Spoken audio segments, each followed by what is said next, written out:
Happy Friday Bayang Karista, nagbabalik na naman po ako, no?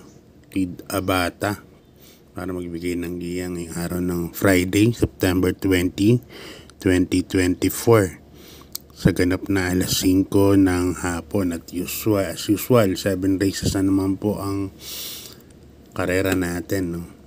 So medyo konti lang pero balansyado. Naniwala ako may tingin ko bibigay ngayon araw ng Biyernes.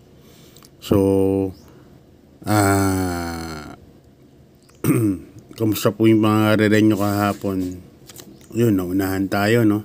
Natural Beauty biglang humulagpos out, super outstanding favorite LABD Connection. Alam naman natin ginagabiya siguro hindi sana yung kabayo sa mahabang distansya.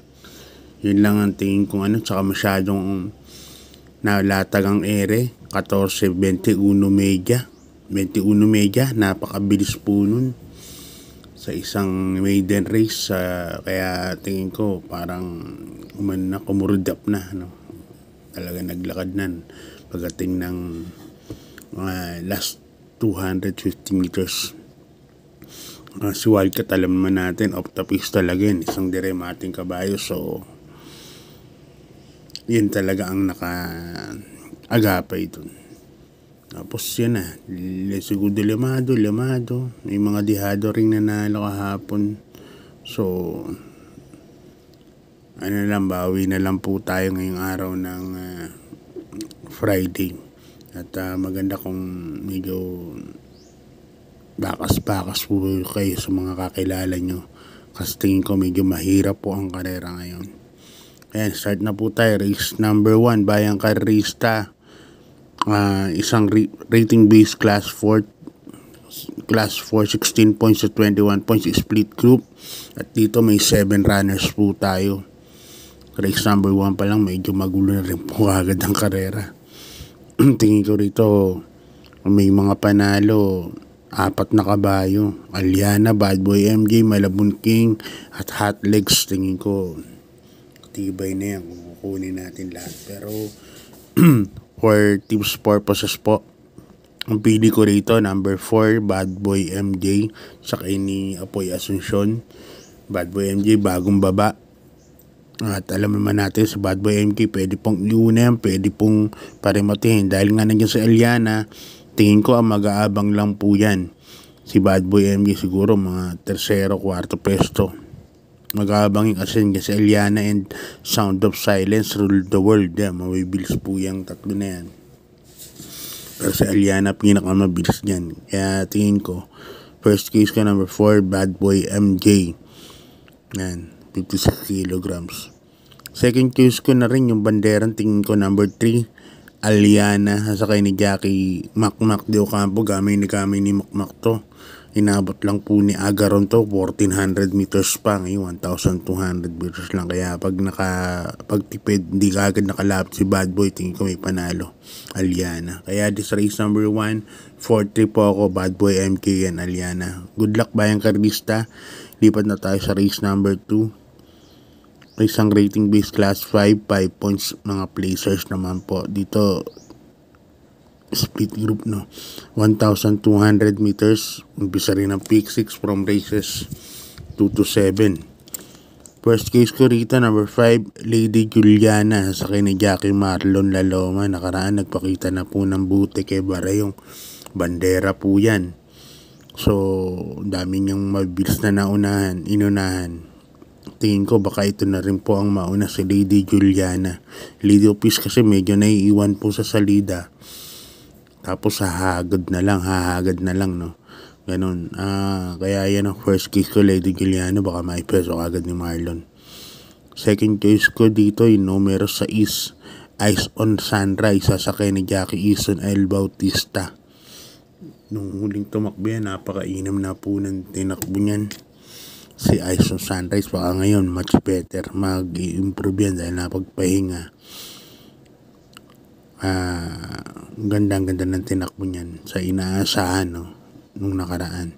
Kaya yan ang second case ko, number 6 sa Eyes on Sunrise. Kaya dito sa race number 2, number 5, Lady Juliana and number 6, Eyes on Sunrise. Okay, good luck Bayang Karisal. Lipat tayo sa race number 3. Isang rating base class 5. 11 points to 15 points split group. Dito meron tayong 6 runners. Umpisa rin ng pick 5 from races 3 to 7. Distansya natin 1,200 meters ulit. First, sosolohin ko na po rito. Number 3, High Honors with new jockey Mark Alvarez. Subukan niya kay Mark Alvarez to si High Honors kasi nakaraan sabi ko nga sa inyo, lamado yan, nabangga no? Sa largahan Monrovia ang belang nakabangga niya. So nung sumalida parang hindi kagad nagbigay ng air itong kabayan na to, pero alam na si High Honors ang de bandera po yan. At tingin ko, wala na pang mauuna. Bayanihan, medyo may bills ng konti. Pero si High Honors, iba po ang tuling yan. Mark Alvarez pa. Kaya para sa akin, sa race number 3, sosolohin ko, High Honors. Tsaka ni Mark Alvarez. Yan. Makatibid na man lang din sa rota. Pero kung sosolohin ko po yan sa aking rota. Number 3, High Honors. At sa akin ni Mark. Kung maghanap ako ng forecast ko, yung numero 4 na rin, 7 of Diamonds, sa ganyang distansya, 1,200 meters. Okay, good luck Bayang Karisal. Lipat tayo sa race number 4. Isang rating base class 5, 11 points to 15 points split group. Yan, dito may 6 runners lang tayo, 1,200 meters. Ito, magandang laban po ito.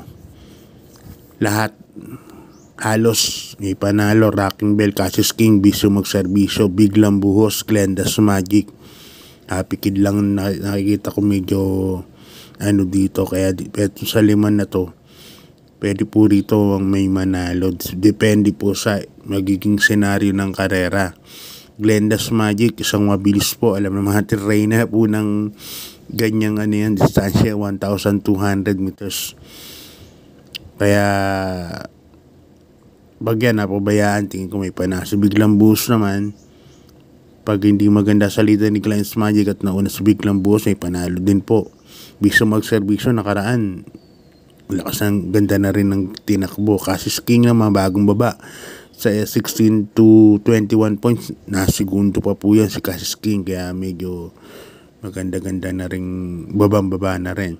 Rocking Bell naman ganun din, ganda rin tinatakbo. So, for tips purpose, number 2, Cassius King. Number 3, Bisyo Magserbisyo. Bahala na po kayo magdagdag niyan kung sino po kursanado nyo sa karera na to. Numero 4. Okay, lipat tayo sa race number 5. Bayang Karisal, isang rating base class 5. 6 points to 10 points split group. Dito meron tayong 8 runners but 7 betting options lang. First case ko, number 7. Pay the Lady, sakay ni Jackie Tanggol de la Cruz. Pay the Lady nakaraan, sila advance party kalaban Sampaloc Pride and yung nanalong si sakay ni Buntay Shore, no? Napakainam kahit na galing sa bakasyon. Tingin ko nagpagpag pa, tingin ko mag-improve pa to. Number 7, Pay the Lady. At tingin ko wala na rin pauunahin to. Number 7, Pay the Lady. Kaya yan ang first case ko dyan. Second case ko, number 3, King Wasco. Jordan Guerra po ang sasakay. Yan, pwedeng pansuporta kay Pay the Lady po yan. Yan. Kaya dito sa race number 5, first case ko, number 7, Pay the Lady. Yan. Second case ko, King Wasco. 7-3 po ako para sa race number 5. Good luck Bayang Karista sa ibang race. Talaga medyo magulo lalo na itong race number 6. Isang rating base class force 22 to 27 points, penultimate race at distansya natin 1,200 meters. Ito po sa karera na to, dito po ang pinakamagulo, pinaka-balansyado tingin ko. Pero syempre pipili tayo rito. Ito halos lahat may panalo. from 1 to 8 may panalo po yan lahat. First case ko rito, number 6, Full Combat Order sa ni Pamboy Ponce. Yan, bagong babayan, maganda yung numero. Pestol ni Pamboy, tingin ko may panalo din po. Malaki po ang panalo niya, number 6, Full Combat Order. First case ko. Maglalagay ako ng second choice, yung number 1, Krugerrand. Masaki ni Jackie KM Estorque, bagong baba din. Ang kalaban po niya sila American Paria sa Bowani Eutychus. Masyadong mataas po ang pinakalaban niya ni Krugerrand. Medyo matagal nga lang nagbakasyon, halos 2 buwan. So tingnan natin kung ano po ang itatakbo niyan. Lalagay rin po ako ng third choice dahil nga gulong-gulo ko rin sa lineup na to. Number 3, Money 4B Fanning. Yan, sila Miss Vicky Kinanayan sa si Mabel, kaya may inam din po, 1,200 meters pa karera. So good luck Bayang Karisa. Lipat tayo sa last and final race. Race number 7, isang rating base class 5, 6 points to 10 points split group. 1,200 meters lang po ang karera. So 1-2 pala karera, hindi umabot sa siyang entries natin dahil nag-aabang sila sa trainers stakes race sa Tingko. So ating suportahan po yung karera na yan. Tingin ko medyo maganda talaga yung karera na yan. Okay, pili na po ako sa race number 7. Susulohin ko na po ito, number 4, Let It Shine. Malyamado, Madihado, solo. Susulohin ko yan. Yan ang silly for the day ko yan, number 4, Let It Shine. Takay ni Jackie R.A. Base, pagmamayari ni Engineer Junep Sibilia. Ang nagtatrain si Mang Ning Santos. Susulohin ko na po yan, number 4, Let It Shine. Mas maganda yung distansya, angkop na angkop sa kanya, 1,200 meters. At napakainam po nakaraan ng mga kinalaban niya, sila Watch Bell, ang huling nakakalaban yan. La Aliana at saka Sirsha. Okay, good luck Bayang Karisa. Hanggang dito na lang. God bless po. Yan, maraming salamat and good luck.